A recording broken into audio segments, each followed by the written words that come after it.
Hoy presentamos a los ciudadanos y a nuestros agremiados Perspectivas, Democracia Bicentenaria, un programa en el que presentamos entrevistas con los candidatos a la presidencia y en el que buscamos conocer su visión política y su perfil. Este es parte del compromiso del Colegio de Periodistas y Profesionales en Comunicación de Costa Rica con la sociedad. Inicia esta edición de Perspectivas.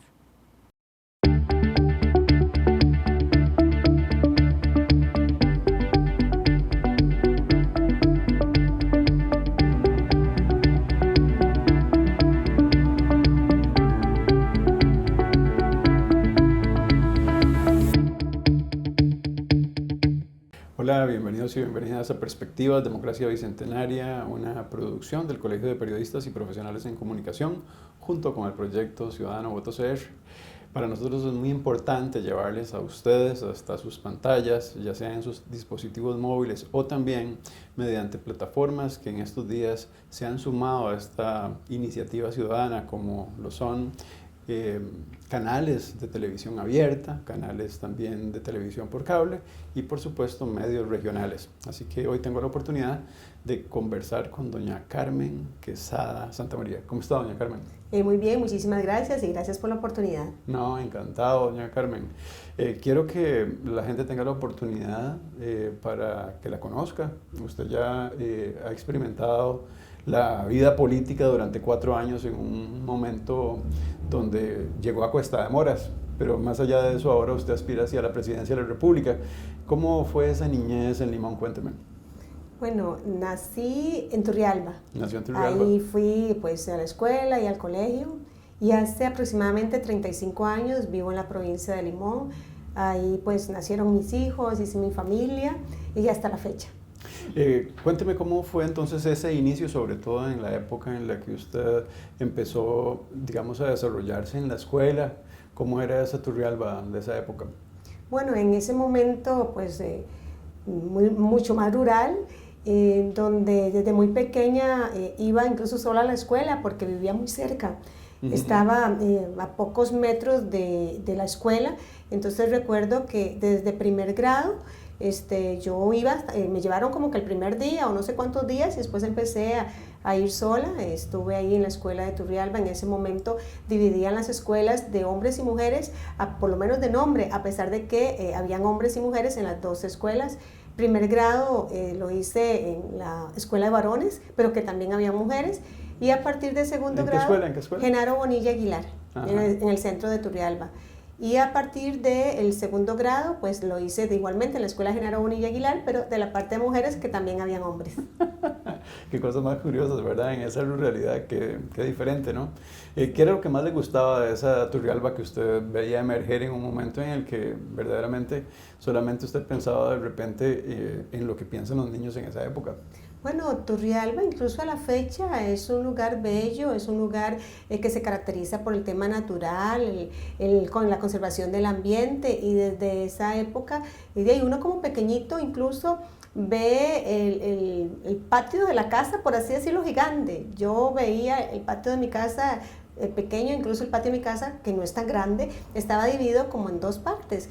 Entonces uno era como el patio y el otro era como la finca, por así decirlo, pero no, era ahí en el centro de Turrialba y era pequeño. Ahora ya adulta lo veo que no es tan grande, pero en ese momento yo sé que corría por ahí, incluso teníamos como límite un río. Y entonces pues sí, fueron momentos muy bellos, muy lindos al lado de mi familia. Sí, ya eso hace más de 50 años y también, quiera o no, Turrialba ha venido evolucionando y cambiando muchísimo, sobre todo en el centro. ¿Cuáles eran las frutas favoritas que tenía usted en esa época? ¿Las qué? Las frutas favoritas. Desde muy pequeña no comía mucho. Y recuerdo que entonces mi padre, que tenía una pulpería, en un momento tuvo una panadería o tipo soditas. Entonces, pero esas pulperías que venden de todo, ¿verdad? Incluyendo frutas. Entonces, pues era la guerra conmigo para que comiera frutas que no me gustaban tanto. Entonces me permitían pues elegir entre lo que había. Y bueno, y no sé, como una niña de una zona más rural, siempre pues me encantó el banano y a la fecha. Qué rico, sí, el potasio es buenísimo. Doña Carmen, ¿sabe qué me pregunto? ¿Cómo fue en esa época el salto hacia el colegio? Y también lo que se iba a significar entonces su destino final, ¿verdad? Porque Turrialba también es un camino que nos puede llevar hasta Limón.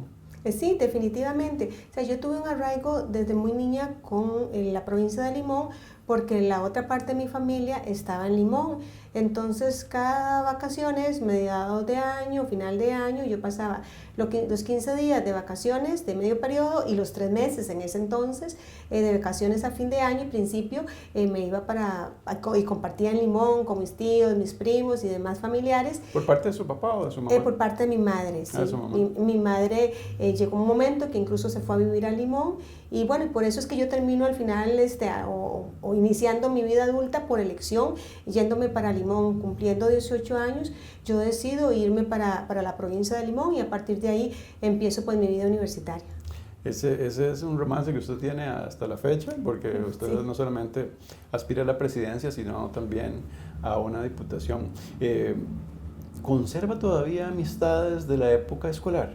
Por supuesto, y nos escribimos, hay un grupo, bueno, ahora en el tema político pues yo no estoy muy al tanto, pero tenemos un grupo de los egresados del IET, que es el Colegio Dr. Claumiro Picado Tuay, el Colegio Diurno del Centro de Turrialba, y hasta la fecha pues tenemos un grupo de bastantes personas que ahí, ya a estas edades lamentablemente a veces comunicamos fallecimientos o ese tipo de cosas, pero ahí estamos pero siempre. Usted está muy joven, y recuerde que la Costa Rica Bicentenaria además reconoce en las personas adultas mayores una gran capacidad para llegar muy longevos y longevas, ¿verdad? Tenemos una de las zonas azules en Nicoya también, entonces sí. Así que usted a los 52 está empezando a vivir todavía, no, Carmen. Por supuesto, y a los 52 años pues me siento fuerte, con energía, para estar al frente incluso de este país. Vea, me llama mucho la atención porque usted tiene una formación en preescolar inicial. Correcto. ¿Cómo fue esa decisión y si en algún momento pensó estudiar otra carrera?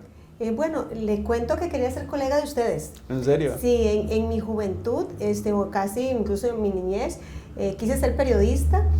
Me encantaba incluso la noticia internacional, no sé, siempre me gustó mucho, y la noticia internacional lo veía como para colaborar en las personas, porque yo veía periodistas donde había necesidad, donde estaba la tragedia. Entonces yo me visualizaba estando ahí en la tragedia para ayudar, no solamente para informar, sino para ayudar. Sin embargo, tuve mis hijos, mi primera hija era bastante joven, tenía 19 años cuando nació mi primera hija, y entonces hubo que hacer una reestructura en la vida. Me casé muy joven, tuve mi primera hija, y después ya, 4 años después tuve un segundo hijo, entonces cambiamos pues todo el esquema del estudio. De hecho hasta me matriculé en la UCR en San José para estudiar periodismo, pero al fin y al cabo pues tuve que quedarme en la provincia de Limón estudiando la otra que me gustaba mucho y que me apasionaba, que era formar, pero especialmente formar niños y niñas, y lo veía reflejado incluso en ese momento en mi hija que estaba pequeña, porque todo lo que aprendí en la universidad pues lo ponía en práctica con ella, porque en ese momento pues las carreras eran mucho más largas, pasábamos por un técnico, por un diplomado, por un bachillerato, entonces más de 2 años en una primera etapa pues uno le tenía muy rica la experiencia educativa, y como les digo la implementaba con mi hija. ¿Sabe qué me llama mucho la atención? Porque su experiencia de vida es la fotografía de muchas mujeres, ¿verdad? Uh-huh. Y usted acaba de haber dado como un escalímetro de cómo las mujeres tenían que acceder a la escuela, al colegio, luego especializarse en áreas técnicas y a partir de ahí poder acumular algún tipo de recurso económico para poder acceder inclusive a la universidad. Eso también llevado de la mano de hijos e hijas que en el camino van sumando en el saquito de la vida. ¿Cómo se llaman su hija y su hijo? Bueno, mi hija mayor se llama Catherine Ramírez Quesada. Tengo 3, el mediano Minor Ramírez Quesada y el pequeño Kevin Ramírez Quesada. Ya todos son grandes de 27 años, de 29 y de 33. Qué carga, qué sí, carga. Correcto. Bueno, y tuvo una hija muy jovencita, entonces también eso es algo bonito porque puede compartir usted siendo todavía una mujer muy joven con su hija, ¿verdad? Y eso también, yo supongo que debe ser una experiencia muy linda. Sí, no, es pues muy gratificante como madre estudiar incluso una carrera que tiene que ver con la niñez y estar formando niños y niñas. Sin embargo, como usted lo dice, también es un reflejo de una sociedad donde uno está inmerso, que es difícil, es complicada. Yo estudié en la UNED porque ya con 1 o 2 niños, incluso en su momento 3 niños, pues no podía estarme desplazando a una universidad. Entonces, pues gracias a esta universidad, que desde ese entonces pues ya trabajaba a la distancia, pues logré sacar pues mi título como educadora. Y las mujeres eso somos, las mujeres somos personas, seres humanos que tenemos cualquier cantidad a veces de situaciones en la vida, pero que con fuerza, con trabajo, con constancia podemos salir adelante. La vida a veces no es sencilla, a pesar de que en Turrialba, bueno, gracias a Dios a nosotros nunca nos faltó un plato de comida en la casa, pero yo recuerdo con la pulpería de mi papá, que vendían leche. Antes se vendían las leches en esos tarros, decía uno, tipo tarro, y yo le ayudaba a mi papá a repartir la leche. O sea, esas son experiencias que a uno nunca se le olvidan, y usted como niña, porque recuerdo que era muy niña, joven, porque ya cuando uno va al colegio le da vergüenza hacer esas cosas, y esa es la realidad que viven muchos de los jóvenes, o vivimos muchos de los jóvenes, pero que cuando era más niña, todavía en la escuela, yo le ayudaba a mi papá a repartir la leche, donde le encargaban en la casa, entonces yo iba con la leche, más de una vez me caí, después me daban la regañada porque había tirado la leche al suelo. Entonces, este tipo de experiencias como seres humanos, como mujeres, es lo que a uno le va acumulando en la vida, una serie de emociones, de sensibilidades que lo hacen ver que Costa Rica es muy diferente, depende en el territorio donde usted se encuentre, depende de la familia donde usted esté, y que entonces le da a uno esa visión para tener un panorama claro, general, de cómo usted podría gobernar Costa Rica. Me encanta que destaque la regionalización y por supuesto la oportunidad que abre la universidad pública en los lugares más recónditos, ¿verdad? Y ahí las universidades que han venido haciendo una labor que es precursora, creo que también destaca muchísimo lo que usted se convierte al final en un retrato de esa universidad pública. Cuénteme, ¿cómo es que esa niña que muy jovencita tiene inquietudes alrededor de la educación y se forma en esa área, de un pronto a otro decide hacerse una política? Porque ya a inicios de los 90 usted tiene un coqueteo con un partido político, ¿verdad? Luego es otro partido político el que llega a una diputación, pero cuénteme, ¿quién fue la primera persona que le abrió la puerta para entrar en política? Bueno, desde muy niña mi padre le gustaba y me inculcó el tema de la democracia costarricense y el amor por el tema político como herramienta para ayudar a las demás personas. Entonces yo recuerdo que teniendo no ni tan siquiera 10 años, 9 años, cuando Rodrigo Carazo quedó presidente, en ese momento yo participé porque la plaza pública de ese entonces la hicieron enfrente de mi casa en Turrialba. En ese momento nosotros vivíamos, como le digo, pues bastante en el centro. Era encantador, don Rodrigo. Sí, bueno, pero yo era una niña, no, tenía como 9 años, pero mi padre pues me transmitió ese amor para la política como medio, como un instrumento para ayudar a los demás. Entonces, a partir de ahí, de los únicos 2 partidos tradicionales que existían en Costa Rica, creo que desde que iniciamos votando, desde muy niños, desde esta generación hasta otras y las más jóvenes, pues hemos pertenecido en algún momento a uno de los 2 partidos tradicionales, simplemente por ejercer el derecho del voto, tal vez nunca participando directamente en un puesto de elección popular. Y bueno, ahí sí, desde muy niña me involucré, me gustó, me llamaba la atención de estar en las reuniones, de participar, de motivar a más jóvenes, ya después ya más jovencita, de motivar a más jóvenes, de ayudar como miembro de mesa, de ser guía. O sea, ese tipo de cosas. Yo recuerdo que un día de las elecciones, yo siendo joven, un día me refiero a todos los días que era joven y eran elecciones, pues lo normal era que yo me levantara solita y hay nadie para ir al colegio, a la escuela, no siempre tenían que despertarlo, pero ese día yo me despertaba sola y a las 5 de la mañana estaba lista para ir al Parque Central de Turrialba, porque el centro de votación más grande era ahí en la escuela del centro de Turrialba. Qué linda y entonces yo vivía eso y eso bonito de que, bueno, y tenía que pedir muchos permisos, porque obviamente en la ruralidad, aunque usted esté en el colegio o ya sea una jovencita, pues bueno, por lo menos en mi caso, pues tenía muchos límites, ¿verdad? Y no podía salir sola muchas veces, o tenía que decir bien dónde estaba, tenía una hora de salida y también una hora de llegada. Entonces todo eso lo va formando a uno. No pero, porque fuera una Costa Rica tan peligrosa en la calle, ¿verdad? Sí, también. Cuidado, ¿verdad? No, que era otra Costa Rica. Era otra Costa Rica, pero la formación en el hogar era esa, era que usted, si era una joven, tenía que ir a algún lado, los padres debían saber dónde estaban y por supuesto regresar a la hora que le indicaban, porque si usted llegaba a otra hora, pues era un castigo y ya no más confianza, ya no más salidas y muchas veces ni a la iglesia, salía uno de la iglesia y sabía que tenía que, si la iglesia terminaba en la noche, le contaban como los minutos de la iglesia a la casa. ¿Eran muy estrictos sus papás? Sí, pero eran estrictos con mucho amor y siempre razonaron, o sea, yo nunca me opuse como en rebeldía por lo que ellos me decían que tenía que hacer.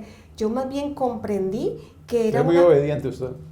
Sí, bastante, pero igual como todos los jóvenes, en algún momento recuerdo que la primera vez en el colegio que no fui a lecciones, y esa vez yo estaba, ¿Se escapó? Sí, me escapé 2 lecciones y yo estaba tan asustada, ¿Y por qué? ¿Por qué se escapó? Cuéntame. Era educación para el hogar y recuerdo, nunca se me olvida, estaba como en segundo año del colegio y como 3 compañeras y nos fuimos detrás del aula a llorar porque nos habíamos escapado. O sea, ese era como ese remordimiento de conciencia de lo que habíamos hecho no estaba correcto y creo que a partir de ahí nunca más me volví a escapar, o sea, porque así habíamos sido educados en ese momento y pues le agradezco mucho a mi familia, a mi papá, a mi mamá, a mi abuelita, a mi tía, que fueron las personas con que yo me crié, de que me dieron esa formación de valores, de que existen las reglas, de que usted tiene que cumplirlas para que pueda después en la vida ser una persona de bien. ¿Qué le diría a su abuelita si sabe que usted es candidata presidencial?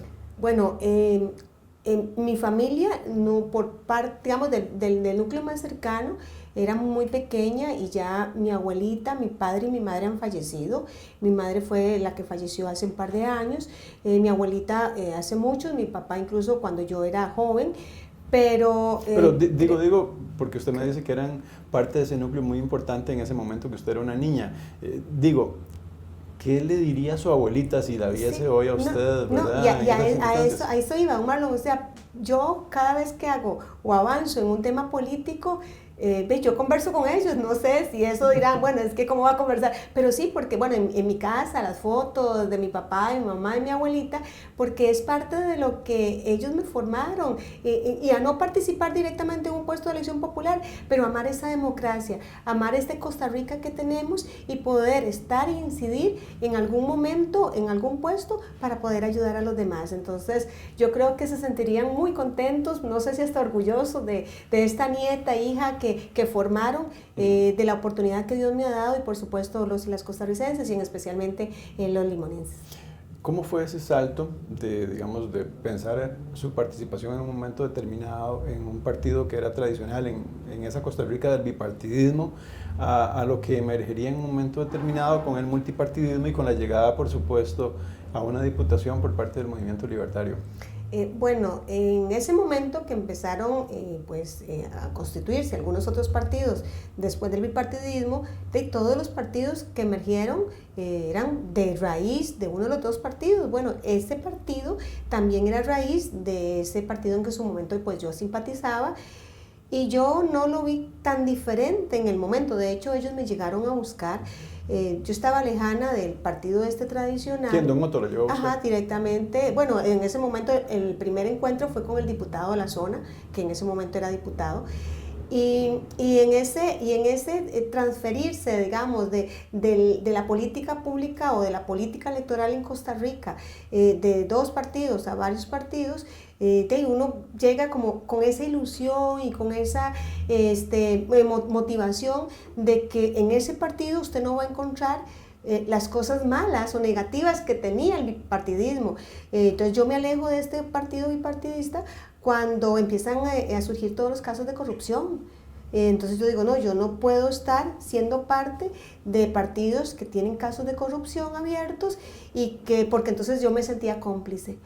Y bueno, entonces pues me llegan a buscar, acepto ser candidata a diputada. Incluso en el 2010 yo fui candidata. En el sí, 2010, lo recuerdo. Era por segundo lugar, me parece, sí, ¿verdad? En el segundo lugar y por 200 votos prácticamente pierdo contra un primer lugar que ya tenía un recorrido de diputado, sí, de presidente ejecutivo de una institución.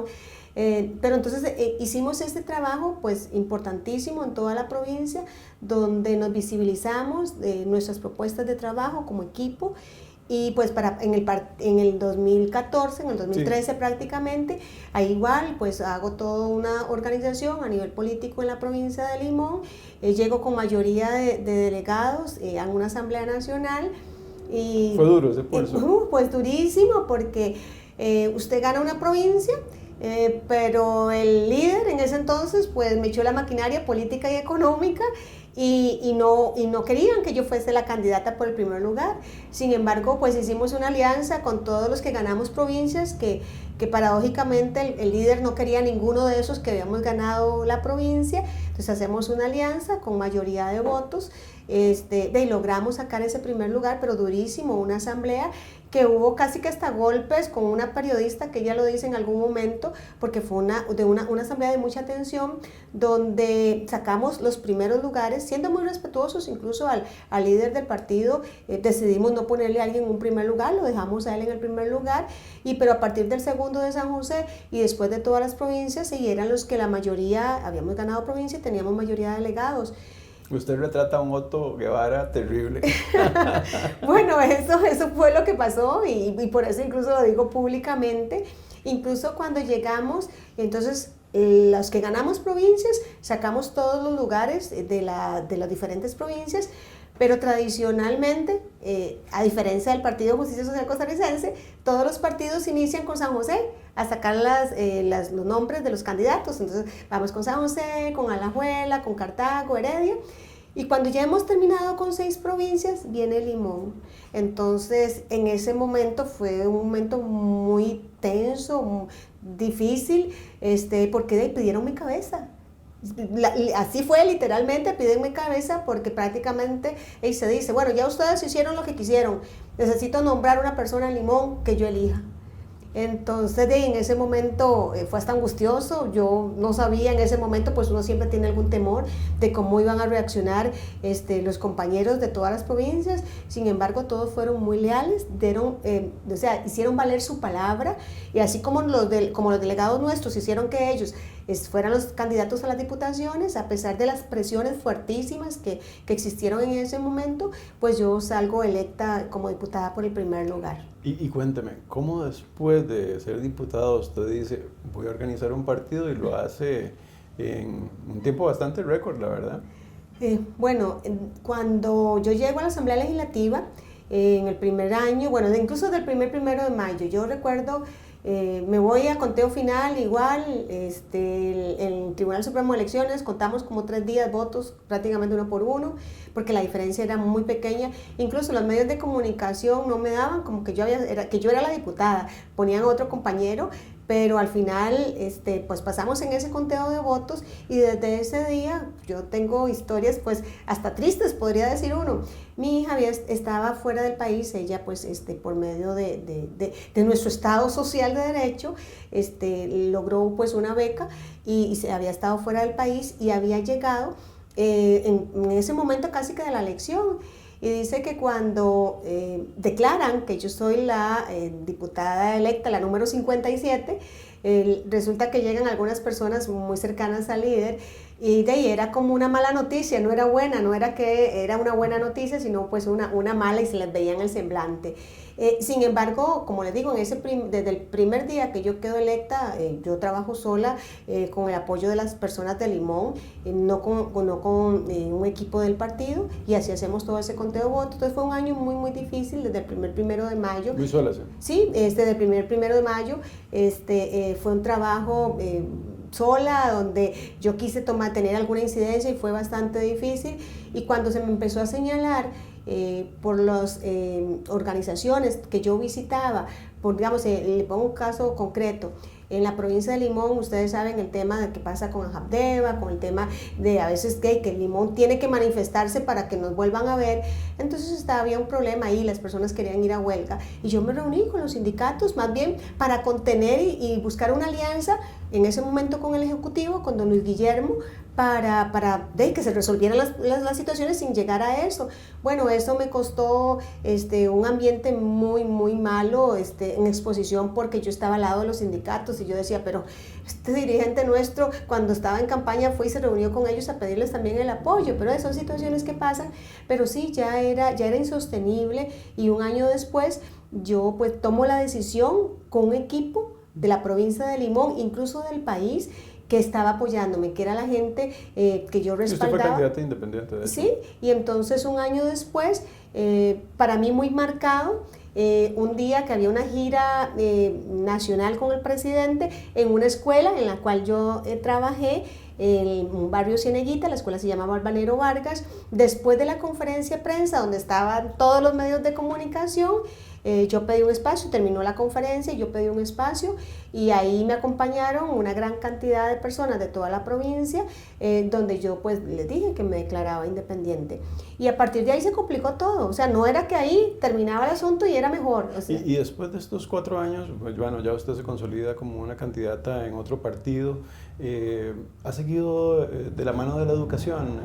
¿Sigue como docente? ¿Qué es lo que está haciendo en este momento? No, bueno, desde que, bueno, yo estuve en la Junta Directiva de Ajabdeba también en el 2010, yo me separé desde el 2010, prácticamente, no, más o menos como en el 2012, creo, más o menos, me separé del tema de educación. Tengo que regresar en algún momento a las aulas. Tenía 27. ¿Tiene algún permiso con goce No, simplemente no estoy laborando pero su propiedad sí está en... bueno, yo, entre esas cosas de la vida que nos pasan a los docentes, cuando yo gané una propiedad, tenía un niño muy pequeño, estaba naciendo uno de mis hijos, recién nacido, y la había ganado en un lugar muy lejano. Entonces yo renuncié a esa propiedad, sí, correcto. Entonces, bueno, y a partir de ahí, bueno, los 3 años en la Asamblea Legislativa como independiente, el primero fue como muy, muy, muy difícil. Sin embargo, cuando usted piensa, dice y hace lo mismo, usted crea una credibilidad ante las demás personas. Entonces ya no era como esa diputada que en algún momento se dijeron cosas negativas, sino la diputada que llegó a trabajar, y tanto así que al finalizar mi periodo ocupo incluso un puesto, el segundo de mayor importancia en el directorio, como propietaria en la primera secretaría, y eso con la alianza de la mayoría de partidos políticos. Doña Carmen, vieras que el hecho de que nos haya hecho este recorrido me parece muy rico, porque son detalles que tal vez nadie podía tener. Hemos podido conocer no solamente desde ese epicentro suyo en Turrialba hasta la llegada en Limón y la oportunidad que ha tenido con sus maravillosos hijos e hijas de hacer política. Muchas gracias por concedernos este primer acercamiento a su vida. Vamos a poder seguir conversando, sobre todo en el marco de lo que significan las ideas suyas para gobernar. Así que le agradezco mucho este ratito que nos ha dedicado. No, más bien gracias a usted y gracias por permitirle a Costa Rica conocer la opción de justicia social costarricense. Acaba usted de tener la oportunidad de conocer el perfil de doña Carmen Quesada Santamaría. Ahora vamos a ir a un viaje del ideario en una Costa Rica bicentenaria, gracias a Perspectivas Democracia Bicentenaria del Colegio de Periodistas y Profesionales en Comunicación.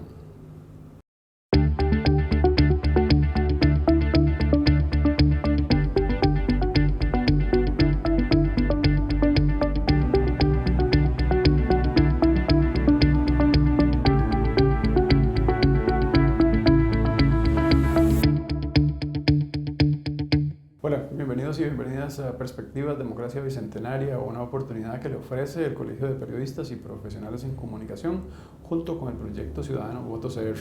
Ahora vamos a tener la oportunidad de hablar sobre una Costa Rica en el marco del Bicentenario con doña Carmen Quesada Santamaría. Correcto. ¿Cómo está, doña Carmen?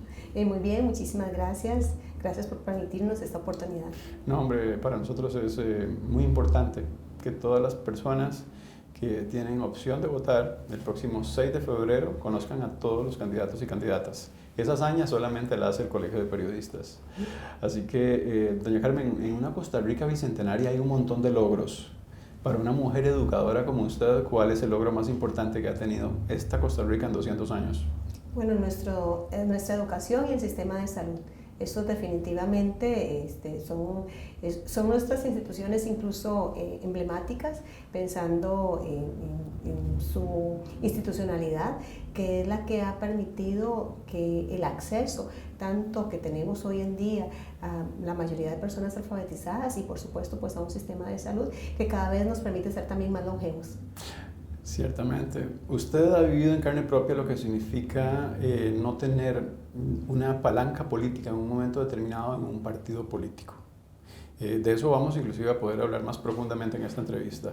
Lo que yo quisiera saber es que en este momento los poderes de la República están en crisis y además han sido identificados en algunos casos con una corrupción que les permea tremendamente.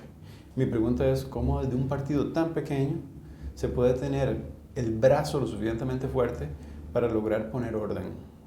Bueno, lo que se necesita es colocar a esos buenos costarricenses, hombres y mujeres, en los diferentes puestos, ministerios, presidencias ejecutivas, juntas directivas, por supuesto dirigidas por un ejecutivo y una asamblea legislativa haciendo lo que les corresponde. El tema de corrupción no tiene que ver en el tema de organización. Lamentablemente, si quien nos dirige, en este caso en el país o en la Asamblea Legislativa, esos temas son omisos, no les interesa, incluso podrían hasta ser parte de esos actos de corrupción, es que Costa Rica pues tiene esa situación hoy en día. Pero en Justicia Social Costarricense, que como usted bien lo menciona, tal vez no tenemos ese músculo político arraigado porque somos un partido de recién constitución, ya vamos a cumplir incluso 3 años de estar con el partido, primero a nivel provincial y después en esta transformación a nivel nacional, pero sí le puedo decir que tenemos personas de diferentes con diferentes capacidades, profesiones para sacar este país adelante. Un ejemplo de eso es que tenemos una enfermera funcionaria en la Caja Costarricense de Seguro Social en el primer lugar por San José. Le voy a dar la oportunidad de que me dé 2 nombres para que me demuestre cómo desde su partido tiene personas solventes que pueden solucionar el problema económico y la educación. ¿Quién es en economía la persona fuerte de su partido? Bueno, en el caso del tema económico no tenemos una persona, sino personas que tal vez no son muy conocidas, pero economistas. Hemos estado en estos pocos meses haciendo equipos. Lo que dijimos como partido es que teníamos que tener por lo menos mínimo 3 o 4 personas en cada una de estas grandes áreas, desde educación, salud, economía. Y bueno, tenemos la misma candidata de Heredia por el segundo lugar, es una funcionaria municipal con énfasis en contaduría pública incluso. Creemos que los aportes que ella nos ha dado son importantísimos, aparte de unas 3 personas más que están apoyándonos a nivel nacional en el tema de economía, igualmente en salud y en educación. ¿Usted es consciente de que esta Costa Rica está pasando tal vez uno de los momentos más difíciles? Y las personas que van a llegar a ocupar esos puestos necesitan verdaderamente no solamente mucha experiencia, sino también mucho colmillo político. Bueno, los que tienen colmillo político y experiencia son los que nos han llevado a donde estamos. Entonces, creo que la base importante, aparte de las ¿Menosprecia usted esas otras 2 características? No, por supuestamente que no, pero lamentablemente estas personas no la han utilizado para sacar a Costa Rica adelante. Y por eso, aparte de las capacidades profesionales, personales, sí creemos que en nuestro equipo tenemos personas honestas, personas trabajadoras y que quieren trabajar por las personas más desprotegidas de este país. Le voy a insistir en esa otra área que yo le hacía la consulta. ¿Sabe por qué? Porque el informe del Estado de la Educación dice que vamos a un abismo y que ese abismo casi que es muy difícil que nos saquen con cuerdas. Pareciera que vamos a salir nada más en una portada de un periódico, ¿verdad? Para que vea usted lo grave que dice el informe del Estado de la Educación. Y es tan grave que es posible que la educación a corto plazo no la podamos sostener si no hay un acuerdo nacional. Entonces, para dirigir esa orquesta en educación necesitamos una persona que no solamente sea muy capacitada, sino que tenga una gran capacidad de liderazgo y de poder mover a este país y ponerlo a funcionar. Doña Carmen. Claro, nuestra segunda vicepresidenta es una educadora de Alajuela, una profesora de aproximadamente 30 años de estar en el sector de educación. Y además de eso, pues tenemos valiosas mujeres también educadoras y hombres educadores. Bueno, yo me desenvuelvo en el ámbito de educación y por lo tanto tenemos a muchos buenos educadores, tanto docentes como que algunos administrativos, como don Andy Flores, como doña Beatriz Mora, como les digo, la segunda vicepresidenta. Tenemos un equipo importante. Creo que una de las mayores fortalezas que tenemos nuestros es la educación. Qué bueno, doña Carmen. La Costa Rica Bicentenaria reconoce la libertad de expresión un alto baluarte, ¿verdad? Para usted, ¿existe en este momento algún medio de comunicación que no le guste consumir?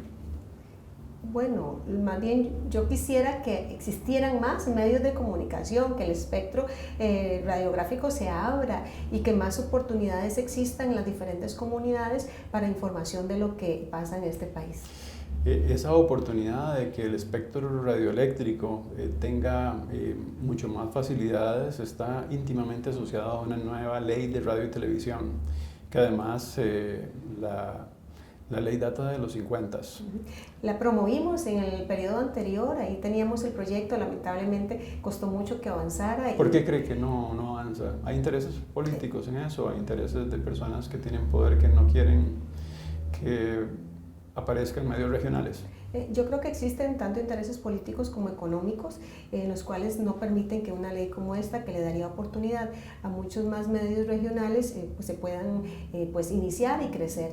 Entonces eso es parte del entramamiento que existe en la Asamblea Legislativa. ¿Hay alguna crítica? Porque esto auspicia, cuando usted me dice que existen poderes económicos, eso quiere decir que detrás de eso hay grandes medios de comunicación, ¿verdad?, que se convierten en conglomerados. ¿Le preocupa eso a usted como una persona que podría llegar a Zapote y dirigir la silla presidencial? Bueno, no es de preocuparse, más bien sería como de ocuparse, dar esa libertad que como Costa Rica, y usted lo habla muy bien con el tema del Bicentenario, pues siempre ha sido muy orgullosa de tener esa libertad de prensa y que más bien debemos fortalecerla haciendo que ese espectro se abra. Usted, además de ir como candidata presidencial, también va como diputada de Limón. A mí me llama mucho la atención porque usted tiene mucha experiencia en esa provincia. Yo quiero que me diga cuáles son los 3 problemas más graves que tiene Limón y cuáles son las 3 oportunidades de salida que le daría el partido que usted representa. Limón representa a Costa Rica y lo que le pasa al resto del país le pasa a Limón, solo que lamentablemente las medias nacionales Limón la supera en cuanto a desempleo, a pobreza y a inseguridad.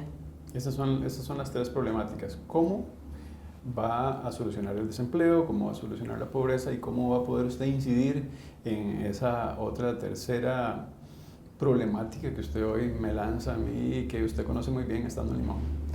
Bueno, en el caso del desempleo, que esa es la mayor preocupación de los y las costarricenses. Vea que no me mencionaba el narcotráfico, ¿verdad? Que es un tema que bueno, me parece que es va inmerso en el tema de inseguridad, podríamos incluso ahora también abordarlo.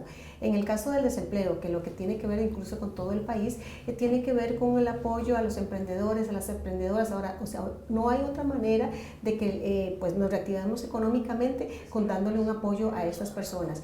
Tenemos una banca para el desarrollo que lamentablemente no le presta a las personas que necesitan porque no tienen una garantía. Bueno, eso hay que cambiarlo con banca para el desarrollo. También en el tema del turismo, en el caso de la provincia de Limón, la política pública de turismo no está enfocada hacia el Caribe. Bueno, también eso hay que mejorarlo, no solamente en el turismo nacional, sino como internacional, pues con todo el tema de pandemia entendemos que con todas las medidas necesarias.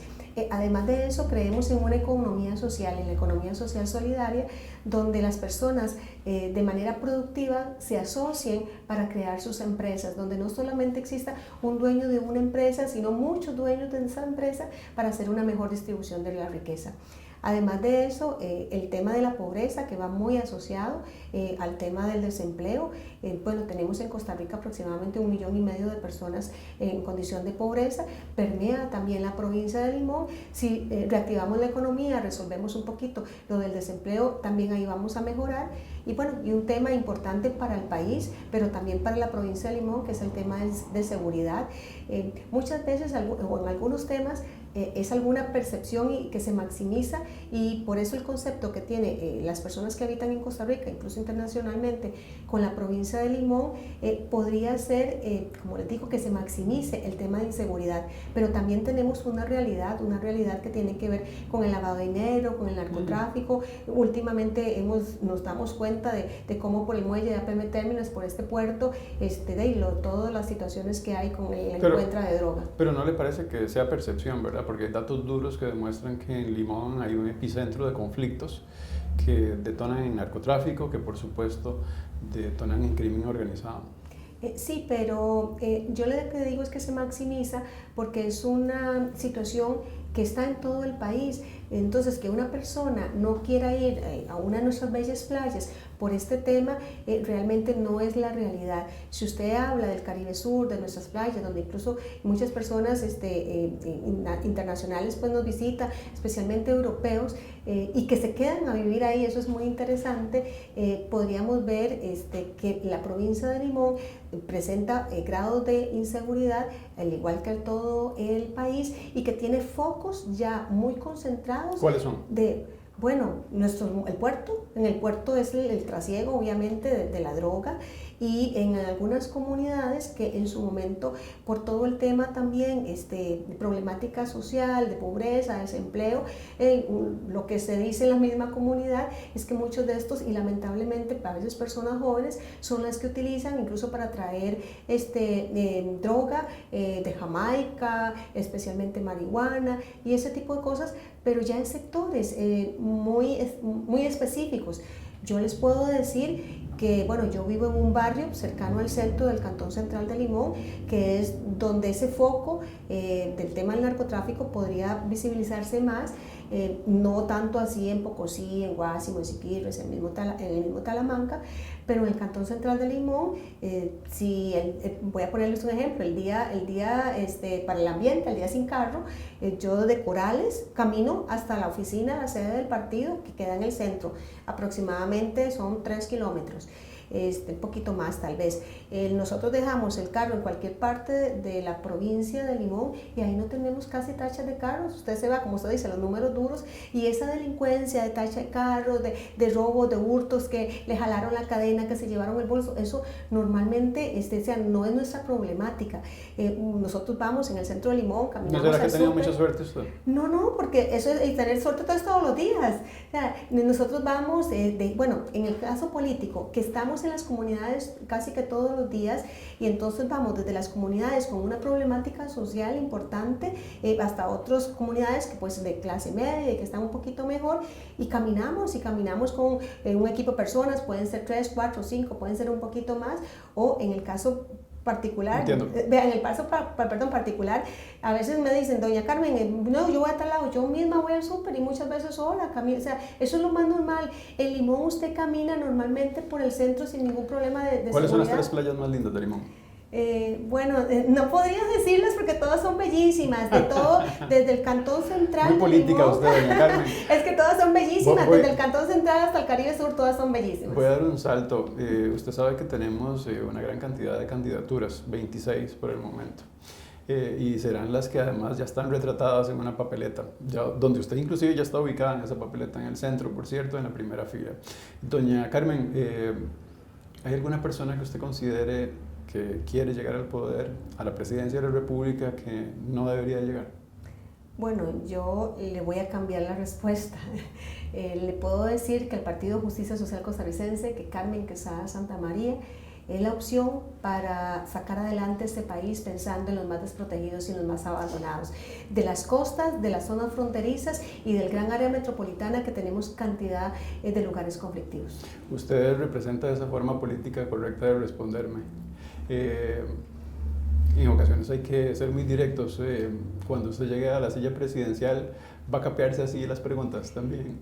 Bueno, les puedo decir que cuando tengo que enfrentar los problemas directos, lo hice en la Comisión de Papeles de Panamá. Le digo porque hay candidatos que están siendo cuestionados en este momento.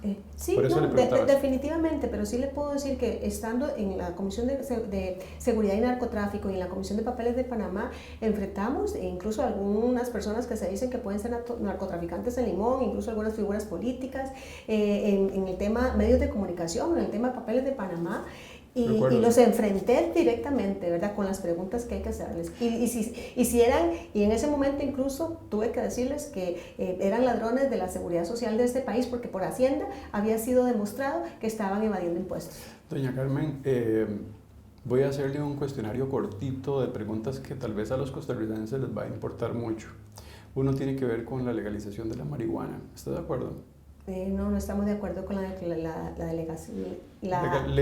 legalización de marihuana para uso recreativo. Eutanasia. Definitivamente no. Aborto. Estamos en una discusión para casos de violación. Doña Carmen, ahora ha retomado mucha importancia la explotación del petróleo y del gas natural, al igual que el oro. ¿En esas tres categorías estaría de acuerdo? Si queremos ser un país ambiental, si queremos vender el tema del turismo y vendernos como un país verde, definitivamente no podríamos estar pensando en la explotación ni petrolera, ni gas, ni minera. Tren eléctrico. Definitivamente es una necesidad, hay que revisar el plan que tienen y toda la organización que se está gestando en cuanto al tren eléctrico, pero es una necesidad para el gran área metropolitana. Me he encontrado muchos partidos que tienen personas que son antivacunas. En su partido, la política alrededor de las vacunas es una discusión. Bueno, es una discusión a nivel del equipo, pero cada quien tiene una posición individual. Creo que eso es importante de respetar. ¿Suya? Yo puedo decirle que ya yo tengo las 2 dosis y si hubiesen 3, pues también dicen que van a haber 3, le voy a vacunar. Sí. Igual que mi familia y los seres más cercanos. Sí, ya la hay, la tercera dosis, y la están experimentando sobre todo personas que obviamente trabajan en el sistema de la Caja Costarricense del Seguro Social, porque bueno, son los que están en la primera línea de fuego. Me llama mucho la atención que en estos últimos tal vez 2 años la pandemia ha afectado a un sector de la población desde la salud mental. Desde un partido como el suyo que habla de la justicia social, ¿cómo están barajando trabajar la salud mental específicamente? Bueno, le puedo contar que la salud mental, tal vez Costa Rica no lo sabe, en el cantón de Matina existen la mayor cantidad de suicidios y algunos de ellos pueden estar asociados al tema de salud mental. Nosotros tenemos una persona con varias especialidades en salud mental que son de Heredia, de apellido, bueno, don Guillermo, ahorita se me escapa el apellido. Él fue un funcionario de la Caja y ahorita se está especializando, ya está pensionado incluso, y para nosotros eso es importantísimo porque con el tema de pandemia hemos visto, incluso como muy cercano al tema de educación, como jóvenes han estado en sus casas con problemas por estar encerrados, especialmente niños, o sea, niños, niñas y jóvenes. Entonces es una población del presente, pero que también va a ser en el futuro, que si los tenemos con problemas mentales, pues vamos a tener una sociedad muy afectada. Sí, es un tema de atención prioritaria, efectivamente. De llegar a la presidencia de la República, ¿cuáles serían tal vez unas 5 o 3 instituciones que definitivamente doña Carmen Quesada Santamaría cerraría? Justicia Social Costarricense, Carmen Quesada Santamaría no está pensando en cerrar instituciones por la gran problemática que esto puede producir, más bien en el tema económico. O sea, no estamos para despedir personas. Lo que tenemos que hacer con las instituciones es revisar, reorganizar y sobre todo que las personas que dirigen esas instituciones sean personas que estén pensando en el pueblo costarricense. ¿Usted no cree usted no cree en este momento entonces que existen instituciones que están haciendo verdaderamente muy mal su trabajo? Es que han quedado en evidencia muchas de ellas. Yo recuerdo cuando entrevisté a don Luis Guillermo Solís que me hablaba de cerrar COSEBI, nunca lo cerró, ¿verdad? Y bueno, hay críticas directas sobre esa institución, también se habla del CNP, en algún momento también se habló de otras instituciones que han sido protagonistas también luego en media pandemia. ¿Usted cree que estas instituciones no merecen un remesón? Bueno, yo puedo dar un ejemplo muy concreto con el tema de FANAL. FANAL antes de la pandemia pues lo desprestigiaron y lamentablemente querían, y perdón la expresión, pero querían venderlo como a precio de vaca flaca. Ya tenían aparentemente un comprador en Costa Rica, incluso políticos, y uno muy probable también del vecino país, Nicaragua, como compradores de esta fábrica de FANAL. Resulta que conviene la pandemia, el único que le brinda un alcohol al precio de costo a la Caja Costarricense es una institución que es del Estado. Además de eso, vemos como nosotros, pues en cada bolso, en cada oficina, tenemos una una botellita de alcohol. Entonces, primero desprestigian las instituciones y eso pasa con CONAVI, con CNP. Pero vea que ahora podemos encontrar alcohol a la misma competencia de que lo puede ofrecer FANAL y hasta más barato, ¿verdad? El antídoto no muchas veces está en pensar esa Costa Rica tan protectora que usted me está retratando. También hay otras circunstancias que implican poner en orden desde dentro de las instituciones. Actualmente nosotros estamos entre los 10 países más desiguales del mundo. Hace unas décadas más bien éramos entre los países más iguales del mundo. En eso estoy muy de acuerdo con usted. Y bueno, resulta que si en este momento no le damos una oportunidad a los costarricenses con las diferentes instituciones que tienen que ver con esa ayuda social, desde el INDER, desde el CNP, desde el INA, con el tema agro, Costa Rica sería todavía más desigual. Vean el tema que todos tenemos claro con el tema de MOC, CONAVI, Consejo Nacional de Concesiones, CONAVI, COSEBI. Bueno, resulta que Costa Rica actualmente, de los 44.000 kilómetros que tiene en red vial, solamente tiene asfaltado aproximadamente un 23%. O sea, tenemos 77% de calles en Costa Rica o de red vial que son de lastre o de tierra. Entonces, ahí lo que hay que hacer es exactamente una reingeniería, pero no para quitar personas, no para despedir. No estamos en un momento económico para despedir personas. En eso yo lo tengo completamente claro, y el Partido Justicia Social Costarricense, que tenemos que entrarle al tema estructural de fondo de las instituciones que por sus jerarquías están haciendo malas cosas. A eso sí hay que entrarle. Creo que la mayoría de la problemática que tenemos es de gestión pasada, obviamente, y permeada por el tema de corrupción. Que está permeada entre lo público y lo privado. Sí, es cierto, en un momento determinado hubo como un país que estuvo pugnando para que lo público y lo privado discutiera cuando debería de trabajar de la mano. Doña Carmen, ¿cómo se autoproclamaría usted ideológicamente? Digo porque usted estuvo de algún modo desde sus juventudes siendo una gran líder en el partido Unidad Social Cristiana, siendo guía y colaborando en todos aquellos procesos que usted me comentaba gracias a la oportunidad que le abrió su papá, y luego usted de algún modo se identificó con una idea muy libertaria. Ahora yo la veo con ideas más sociales. No son compatibles las libertarias con esas sociales que usted ahora profesa. Bueno, ¿Dónde está el libertario fundador del partido venía también de la Unidad Social Cristiana? Entonces... Pero un liberal confeso además, porque es muy cercano a las ideas que ofrecía quien inclusive ha sido uno de los economistas más prominentes del país, que es don Miguel Ángel Rodríguez. Y recuerde que don Miguel Ángel... Yo soy una social confesa, entonces. Así como existen personas que han estado socialmente en algún partido, pero que son liberales confesos, yo he estado en 2 partidos políticos socialmente confesos. Socialmente confesa. Sí, ¿Y cómo entiende uno eso? Ahora sí usted me dejó, pero... Bueno, le expliqué, creo que al inicio, cuando terminamos con el bipartidismo, que se crean esos otros partidos políticos, muchos de esos partidos políticos, incluyendo en ese momento partidos liberales, venían de un partido social. Entonces, pues yo ingresé ahí creyendo incluso poder hacer algunas reformas para que ese partido también tuviera ese componente social. Al no lograrlo, pues me declaro independiente y ahora estamos con un partido que creemos que es el que llega a darle esperanza a Costa Rica para volver a ser la Costa Rica que queremos todos, con una Costa Rica que no sea tan desigual. ¿Cuánto está invirtiendo para llegar a la presidencia de la República y cómo está incidiendo usted para que esas diputaciones también tengan una inversión económica y salgan adelante?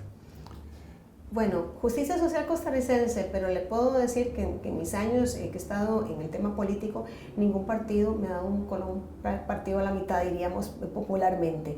Siempre ha sido con peculio propio, con ahorros, ¿Cuánto cuesta más o menos? Digo porque a todos los que he tenido de frente les he hecho consultas y eso varía mucho, de millones de dólares a algunos que creen que pueden hacer eso con 500,000 colones. Y cuando alguien a mí me responde eso, yo le dejo a la audiencia dejar en evidencia eso, porque es obvio que con 500.000 colones no se llega ni a una silla presidencial ni a una diputación. Bueno, nosotros en Justicia Social Costarricense vivimos día a día, la semana a semana, con nuestros pagos, con de los colaboradores que son de los mismos candidatos que costean. Nosotros, ustedes nos verán en las calles de todo Costa Rica con un volante hecho de papel de hojabón, con un excelente diseño, con excelentes propuestas, pero con una hoja que pues tiene un costo bien bajo, con una tarjeta de presentación donde le damos la información a todo Costa Rica.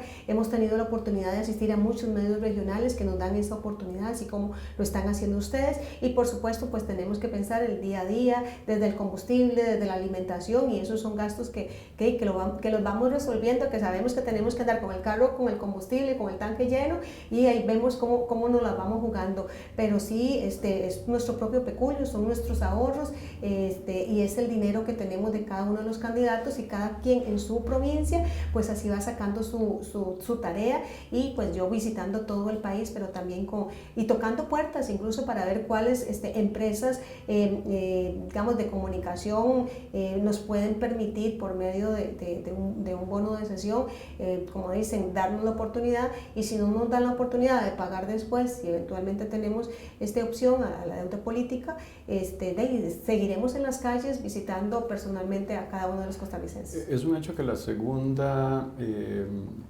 ronda está a la vuelta de la esquina. ¿Siente compatibilidad con algún partido político? Con Justicia Social Costarricense. Nada más. Solamente. Es un hecho que va a tener que negociar en un momento determinado si llega a una segunda ronda con otros partidos políticos. Tendríamos que analizar en ese momento, y nosotros creemos que no estamos solamente participando, estamos compitiendo, y en esa competencia podríamos ser nosotros también los que estemos en esa segunda ronda, así que pues vendrá el momento de pensar en otras cosas, pero hoy estamos claros que estamos trabajando para llevarle el mensaje a Costa Rica para poder estar entre esos dos partidos que lleguen a segunda ronda. Muchas gracias por permitirnos conocer algunas de sus ideas, doña Carmen. Es muy importante para los costarricenses, y ese trabajo solamente lo ofrece el Colegio de Periodistas y Profesionales en Comunicación junto con Voto CR. Es una hazaña entrevistar a 26 candidaturas hacia la presidencia, y bueno, muchas gracias por este ratito que nos regaló. Bueno, más bien muchísimas gracias a ustedes, creo que son los mejores informados, y también les están informando a Costa Rica y pidiéndole pues una oportunidad a Costa Rica, que no crea que todos los políticos somos iguales, y que no pierdan la esperanza por el presente y por las futuras generaciones.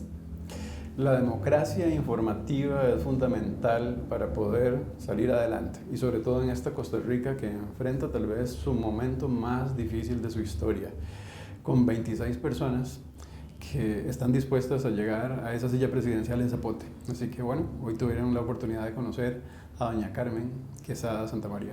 Hasta luego.